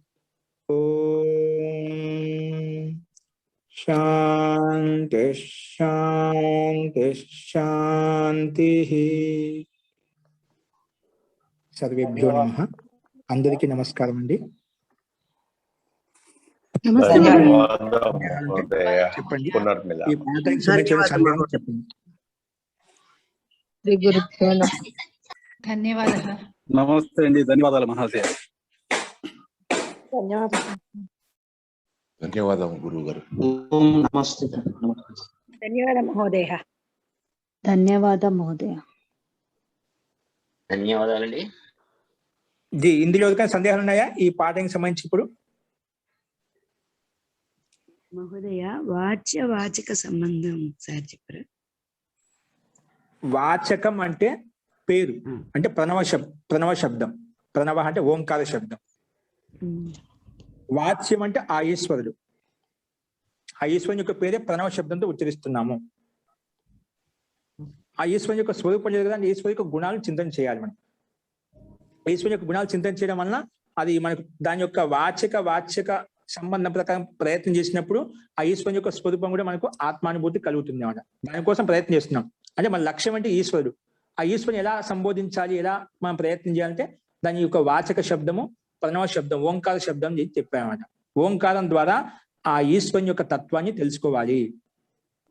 అంటే ఇప్పుడు ఉంది జగదీష్ అని చెప్పాం. జగదీష్ ఒక పేరు, వాచకం. ఆ జగదీష్ యొక్క పిండం ఏదైతే ఉందో ఆ పిండం వాచ్యము. అలాగే ఇక్కడ ఈశ్వరుడు అంటే ప్రణవ శబ్దంతో ఉచ్చరిస్తాం. ప్రణవ అంటే ఆ ఈశ్వరుని ఉచ్చరించడం కోసం, సంబోధించడం కోసం పెట్టినటువంటి ఒక పేరు. ఆ పేరు ద్వారా ఆ యొక్క స్వరూపం గుర్తు రావాలి. అంటే ఆ యొక్క స్వరూపం ఏంటి, మనలో ఉండే గుణ కర్మ స్వభావాన్ని మనం తెచ్చుకోవాలి. ఆయన యొక్క స్వరూపం ఏదైతే ఉందో దాన్ని వాచ్యము అని చెప్పాము. వాచకం అంటే ప్రణవ శబ్దము, పేరు. ధన్యవాదాలు. ఓకేనా? వాచకం అంటే పేరు. ఆ వాచక పేరు పిట్టి పిలుగా ఎవరైతే వస్తారో ఆ పిండ విశేషం, అదే ఆ ఈశ్వరుని యొక్క చేతని తత్వం, దాన్ని వాచ్యము అంటాం. ఓకేనా? ఓంకారం ఉచ్చరించగానే ఆ వాచ్యం ఈశ్వరుడు గుర్తు రావాలి. ఈశ్వరుడు గుర్తు రావాలంటే మన ఈశ్వరుని స్వరూపం తెలియదు కదా, అంటే ఆయన యొక్క గుణాలు గుర్తు రావాలి. ఈశ్వరుడు సర్వవ్యాపకుడు, సర్వాంతర్యామి, సర్వశక్తి సంపన్నుడు, న్యాయకారి, దయాలు, అజరుడు, అమరుడు, అనంత శక్తి సామర్థ్యం కలిగిన వాడు, అందరిని రక్షించేవాడు, సమస్త ప్రాణులకు రక్షణ ఇచ్చేవాడు, సమస్త ప్రాణుల కదికి జీవం పోసేటువంటి వాడు అని చెప్పి ఆయన యొక్క గుణాలు మనం స్మరించుకోవాలి. ఆ మాట అనగానే మనకి ఏదో గుణం తీసుకోండి. అన్ని ఒకసారి మనం స్మరించలేం కదా, అందుకే ఒక సర్వరక్షకుడు. ఓం అనగానే సర్వరక్షకుడు, అందరినీ సమస్త ప్రాణులు రక్షించేటువంటి వాడు, అంతే. అదొక గుణం తీసుకోండి. ఓం అనగానే ఈ ఓంకారం యొక్క అర్థం ఏంటి, సర్వరక్షకుడు అనే అర్థం మనకు రావాలి. రక్షకుడు అంటే మనం సంవత్సరాలు చూస్తున్నాం, పరమాత్మ అందరిని రకరకాలుగా రక్షిస్తూ ఉన్నాడు. రకరకాలుగా అందరినీ రక్షిస్తూ ఉన్నాడు అన్నమాట. చూస్తున్నా కదా, ఎవరికి నేను దేవుడి ద్వారా రక్షింపబడ్డాను, లేదంటే నేను ఏమైపోయాను నాకే తెలియదని చెప్తుంటాం. అలాగా నిజంగానే పరమాత్మ రకరకాలుగా అందరిని రక్షిస్తూ ఉన్నాడు అన్నమాట. అది ఓం అనగానే హే సర్వరక్షకుడా అని అర్థం రావాలి. ఓం అనగానే ఓం అనే వాచకము, సర్వరక్షకుడా అనేది ఇక్కడ వాచ్యము. ఓకేనా? ఓం అనగానే దాని యొక్క అర్థం రావాలి. అట్లా ఆ ఓం అనగానే దాని అర్థం గుర్తుకొచ్చినప్పుడు నీ మనసు ఎక్కడ పోలేదు. ఓంను ఉచ్చరిస్తుంది, వెంటనే దాని అర్థంలో పట్టుకుంటున్నావట. ఎక్కడ అది నిరంతరంగా నడుస్తూ ఉంది, చక్రం నడుస్తూ ఉంది, నీకు మనసు ఎక్కడికి పోవడానికి తావు ఉండదు. అలా దాంట్లో లీనం కావడం వల్ల అది ఏకాగ్రతను పొందగలుగుతాం. ఏకాగ్రత పొందినప్పుడు మనకు సూక్ష్మతత్వాన్ని పొందడం వల్ల ఆత్మ వైపు వెళ్ళడానికి, జీవాత్మ వైపు వెళ్ళడానికి, మనకు సమాధి వైపు వెళ్ళడానికి అత్యంత అవకాశం ఉంటుంది అనమాట. అది మాటికి అభ్యాసం చేయడం వల్ల ఆ స్థితిని పొందవచ్చు. అంటే ఓం అనగానే హే సర్వరక్షకుడా అంటే అందరిని రక్షించేవాడా, సమస్త ప్రాణులను అందరికీ రక్షించేవాడు. కాబట్టి నేను కూడా అందులో ఒకరిని కాదు, నన్ను రక్షించు అని చెప్పి తాత్పర్యం. అంటే మనకి ఏ విధంగా రక్షించాలి, నేను యోగాభ్యాసం చేస్తున్నాను, యోగంలో నాకు శక్తి సామర్థ్యాన్ని ఇచ్చి జ్ఞాన్ని ప్రసాదించి ఆ రకంగా రక్షించున్నాను. అట్లా రక్షణ అంటే ఎవరు ఏ వృత్తిలో ఉన్నారో, ఏ ప్రయత్నంలో ఉన్నారో ఆ ప్రయత్నాన్ని సఫలం చేయమని చెప్పి ఆ పరమాత్మ కోరుకోవడం, వేడుకోవడం. కాబట్టి ప్రణవ శబ్దం ద్వారా మనము ఆ పరమేశ్వర తత్వాన్ని, గుణాలను స్మరిస్తాము. అట్లాగా ఓం అనగానే ఆయన యొక్క గుణాలు గుర్తు రావాలి. అట్లా మనం విచారించే శక్తి ఎక్కువగా ఉన్న ప్రతి గుణం తీసుకోవచ్చు, ఒక గుణం మీద విచారించవచ్చు. ఏంటంటే ఒకటే గుణంలో ఓం అని సర్వరక్షకుడు, అందరిని రక్షించేవాడు, అదొక గుణం తీసుకోండి. సరే అదొక గుణంలో లీనం అయిపోండి. ఓం అనడం సర్వరక్షకుడు, మళ్ళీ ఓం అనడం సర్వరక్షకుడు. కొంచెం నిదానంగా వెళ్ళాం, స్టార్టింగ్ లో నిదానంగా వెళ్ళామనుకోండి మనకు అంత కష్టం ఉండదు. ఒకేసారి వేగంగా అనుకో, రెండు ఒకేసారి మనకు కష్టం అవుతుంది. ఓం అనాలన్నా మళ్ళీ దాని సర్వరక్షకుడు అనాలన్నా అన్నట్టుగా అనిపిస్తున్నమాట. అది నిదానంగా అభ్యాసం చేసామనుకోండి, ఓం అంటూ ఉండగానే దాని యొక్క అర్థం వచ్చేస్తుంది ఆటోమేటిక్. అదే అభ్యాసం మీకే తెలుస్తుంది అన్నమాట. కాబట్టి కొంచెం స్లోగా ఓం అనే తర్వాత దాని అర్థం మనసులో తెచ్చుకోండి, మళ్ళీ ఓంకారం ఉచ్చరించడం, దాని అర్థం భావనాపూర్వకంగా చేయడం. అలా అంటే మన మనసులో ఉన్న భావనతో మనం చేయాలండి. నిజంగా ఆ పరమాత్మతో, దేహమందరిలో ఉన్నటువంటి ఆ పరమాత్మని మాట్లాడుతున్నా, నేను జపానిస్ట్ మొత్తం గమనిస్తున్నానని భావనతో. ఏ విధంగా అయితే ఒక స్కూల్లో అధ్యాపకులు వచ్చినప్పుడు, టీచర్స్ వచ్చినప్పుడు పిల్లలు అంత విధంగా అటెన్షన్ లో ఉంటారో అట్లా పరమాత్మ నా దగ్గర ఉన్నాడు, ఒక అటెన్షన్ లో ఉండాలని చెప్పి భావనతో మీరు చేసినప్పుడు అక్కడ ఎటువంటి మనసుకి ఇక్కడికి వెళ్ళడానికి అవకాశం ఉంది. మన అటెన్షన్ లో లేకపోయినప్పుడు ఇవన్నీ ఆలోచనలు వస్తూ ఉంటాయి అన్నమాట. నిజంగా పరమాత్మ నా దగ్గర ఉన్నాడని భావన వచ్చినప్పుడు అటెన్షన్ స్థితికి వచ్చేస్తున్నావు. నువ్వు నీ మనసు నీ దగ్గర పెట్టుకుంటావు. పరమాత్మని ఎప్పుడైతే మర్చిపోతావో పిల్లలు కూడా ఎక్కడైతే అధ్యాపకులు తెలిసిపోతుందో ఆటోమేటిక్ కోలాహలం మొదలవుతుంది అన్నమాట. అలాగే మన నీ చిత్తం యొక్క కోలాహలం మొదలవుతుంది. పరమాత్మ నా దగ్గర ఉన్నాను, పరమాత్మ ఒడిలో కూర్చున్నాను, పరమాత్మ దగ్గరలో ఉన్నాను, నేను ఎక్కడ ఏం చేయనికి లేదు, ఏం ఆలోచించడానికి వీలు లేదు, ఇక్కడ ఈ టైంలో పరమాత్మకి సమయాన్ని అంకితం చేసిన ఇదే నేను ఆలోచించాలి అనే భావన కలిగినప్పుడు, అలాంటి ఆ ఈశ్వర స్మరణ కలిగినప్పుడు నీ మనసు అక్కడే కేంద్రీకృతం అవుతుంది. అక్కడ ఆ భావన తీసుకొని రావాలి, అటెన్షన్ స్థితి తీసుకొని రావాలి. అటెన్షన్ స్థితి లేదంటే మనం మనసు అక్కడికి వెళ్ళిపోతుంటే ఆ పరమాత్మను మర్చిపోయాము, పరమాత్మ నా హృదయ బంధువులో ఉన్నాడనే భావన మర్చిపోయాము. నా దగ్గర ఆయన దగ్గర కూర్చున్నాను, ఇప్పుడు ఎక్కడ పోతాను, ఎక్కడ పోనీకి లేదు నేను. అలా నువ్వు మనసులో భావన చేసినప్పుడు, సంకల్పం గట్టిగా చేసినప్పుడు నీ మనసు అక్కడికి వెళ్ళిపోదు. అక్కడే నీ మనసు ధ్యాస అంతా అక్కడే ఉంటుంది. కాబట్టి ఆ పరమాత్మ ఇక్కడ ఉన్నాడని చెప్పి ఈ విధంగా పిల్లలు అధ్యాపకులు ఉన్నప్పుడు అటెన్షన్ స్థితిలో ఉంటుందో మనం కూడా ధ్యాన స్థితిలో, సమాధి స్థితిలో మనం మెడిటేషన్ చేసినప్పుడు ఆ రకంగా భావించినప్పుడు ఖచ్చితంగా మన మనసు చిత్తం అనేది సహాయపడుతుంది. ఏకాగ్రత స్థితిని పొందడం కోసము ఆ సాధన జపానుష్ఠానంకు అత్యంత సహాయంగా తీవ్రంగా ఉంటుంది. కాబట్టి ఆ రకంగా ప్రయత్నం చేయండి, ఖచ్చితంగా సిద్ధిస్తుంది. మనకు స్టార్టింగ్ అభ్యాసం చేస్తేనే మనకు ఒడిదుడుకులు ఏంటివి కనిపిస్తున్నాయి. మన ఇంట్లో కూర్చొని అన్ని ఊహించుకుంటే దాన్ని ఆ బయటికి వచ్చినప్పుడు నాలుగు మూలలు ఎలా ఉందో తెలుస్తుందన్నమాట. అలాగే మనం యోగాభ్యాసం చేసి మొదలు పెట్టినప్పుడే అక్కడికి వచ్చి గంట, అర్ధగంట, 2 గంటల అలా కూర్చున్నప్పుడు మనకు ఒడిదుడుకులు మనకు ఎదురవుతాయి. మనసు ఏ రకంగా ఇబ్బంది పడుతుంది, ఏ రకమైన బాధను ఎదుర్కొంటుంది అని తెలుస్తుందన్నమాట. మన యోగాభ్యాసం మొదలుపెట్టినా కూడా ఆ బాధలు మనం చెప్పలేమంట, వచ్చిన వెంటనే రావంట. ఎంతో అభ్యాసం చేయాలి, మాటిమాటికి అభ్యాసం చేయడం వల్ల అవి మనకు ఆ స్థితి కలుగుతుందన్నమాట. ఒకేసారి రాదు. ఇప్పుడు మనం చెప్పాను, ఇప్పుడు ఒక ఉపనిషత్తులో చెప్పాను కదా, ప్రణవో ధను శరోహి ఆత్మ బ్రహ్మ తల్లక్ష్యం ఉచ్యత అని చెప్పి. ఇప్పుడు మనం ఇక్కడ కూడా మనకు పిల్లవాడు అభ్యాసం చేసేటప్పుడు అది గురి పెట్టి అభ్యాసం చేస్తున్నాడు, ధనుష్ విద్య నేర్చుకుంటూ ఉంటాడు. ఆ గురి పెట్టాలంటే అది ఆ గీసిన గీతల్లోని అది బాణం తగలాలి అంటే ఎంత ప్రయత్నం చేస్తాడు, ఒకేసారి తగులుతుందా? అది తగలడం కోసం మనసు కేంద్రీకృతం చేయడం ఎంతో నిశాన్ని పెట్టి ఎంతో అభ్యాసం చేస్తాడు, ప్రాక్టీస్ చేస్తాడు అన్నమాట. ఒకేసారి ఆ బాణం వదిలిగానే అనుకున్న లక్ష్యాన్ని భేదించదు. అలాగే మనం కూర్చుని బట్టి మనకు మనసు ధ్యాన స్థితిలోకి వెళ్ళిపోదు. మాటికి ఆ మనసు వెళ్ళిపోతూ ఉంటుంది, మనం తీసుకొని రావాలి, తీసుకొని రావాలి. అలాగా స్థితిని మాటిమాటికి అభ్యాసం చేయడం వల్ల మనకు స్థితి కలుగుతుంది. కాబట్టి అర్థపూర్వకంగా వెళ్ళినాం అనుకోండి, జపస్థ అర్థభావన పూర్వకంగా వెళ్ళినాం అనుకోండి, అర్థంలో కేంద్రీకృతమైనప్పుడు మనసు మనకి ఇటువైపు అటువైపు వెళ్ళడానికి అవకాశం ఉండదు. కాబట్టి అత్యంత సహాయంగా ఉంటుంది. వెళ్ళినా కూడా మళ్ళీ తెలిసిపోతున్నమాట. ఈ 2 క్రియాకలాపాలు, జపము అర్థభావన 2 వెంట నడుస్తూ ఉన్నాయంటే నీ మనసు ఎక్కడికి వెళ్ళడానికి అవకాశం ఉండదు. కాబట్టి అలా ప్రయత్నం చేయాలి. పరమాత్మ ఇంకోటి, నేను పరమాత్మ దగ్గరలో కూర్చున్నా పరమాత్మని చూస్తున్నాడు. నువ్వు ఎంత నీట్గా కూర్చుంటే, ఎంత సక్రమంగా కూర్చుని తపస్సు చేసామంటే మనకు అంత త్వరగా మనం అనుగ్రహిస్తాడు.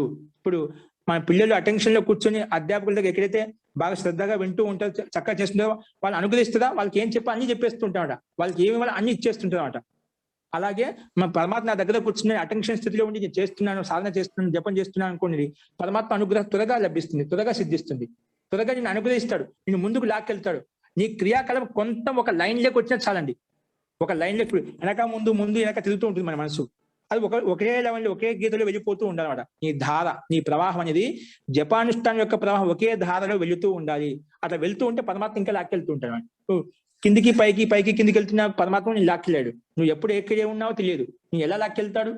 నువ్వు ఒక లైన్లో నడుస్తూ ఉన్నావు అనుకోండి, ఒకే ప్రవాహం నడుస్తూ ఉన్నావు, పరమాత్మ లాక్కెళ్తాడు అన్నమాట. కాబట్టి మన మనసును ముందు స్థిరమైన మార్గంలో, ఒకే మార్గంలో పెట్టాలి. ముందు ఎన్నికి ముందుకు వెళ్తున్నామంటే పరమాత్ముడు ఏం చేయడు. కష్టపడుతుంటే పరమాత్మ సహాయం చేస్తాడు. కష్టపడే వాళ్ళకే సహాయం చేసేది ఎవరైనా కూడా. అలాగే పరమాత్ముడు మనకు సహాయంగా ఉంటారు. అస్తు. ధన్యవాదములు మహోదయ. నమస్తే జీ. ఇంకెవరికన్నా? ధన్యవాదం మహోదయ. హలో,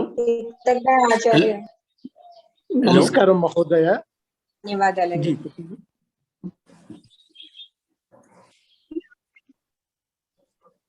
ధన్యవాదాలు మహోదయ. నమో నమః. నమస్కారం అండి. సర్వేభ్యో నమః. నమో నమః. ధన్యవాదాలు మహోదయ. ధన్యవాదాలు. ధన్యవాదాలు రాజశేఖర్ గారు. ధన్యవాదాలు. ధన్యవాదः మहोदय.